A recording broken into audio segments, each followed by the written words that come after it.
C'est une mission d'itinérance principalement à caractère sécuritaire. Vous-même, vous l'avez dit que la contrée connaît des moments difficiles et particuliers.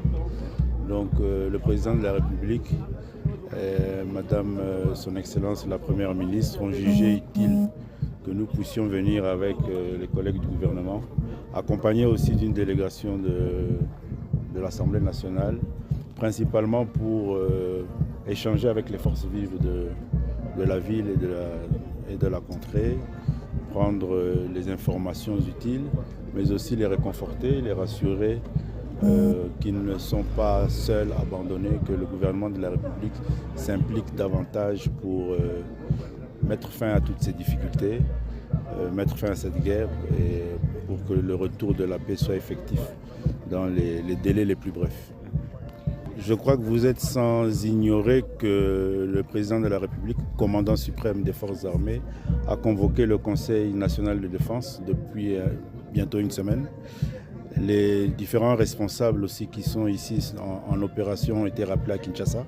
Les réunions se poursuivent et dans un délai assez bref, les conclusions de cette réunion vont faire l'objet de cet espoir-là que vous attendez en termes d'évaluation, de restructuration et de la mise en place d'une nouvelle stratégie. Nous leur avons rappelé qu'à l'initiative du président de la République, avant les élections, il avait été organisé une table ronde pour évaluer cette question-là et qu'aux résolutions de cette table ronde, il avait été levé l'option de la levée progressive de l'état de siège.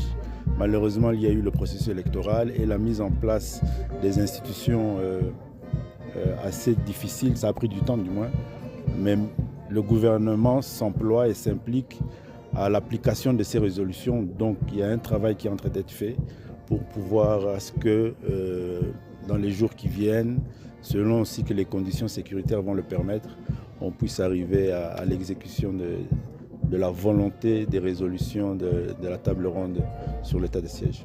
Bon, les Ouazalendou, on les appelle officiellement les VDP, les volontaires, patriotes.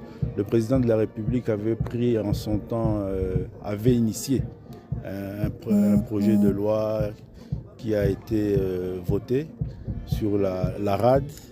Maintenant, à son niveau, il y a un travail qui est en train d'être fait pour l'effectivité de l'application de cette loi-là. Et je crois que c'est ça qui va permettre une bonne prise en charge de ces concitoyens patriotes qui ont le souci de voir le territoire national protégé et les populations aussi protégées.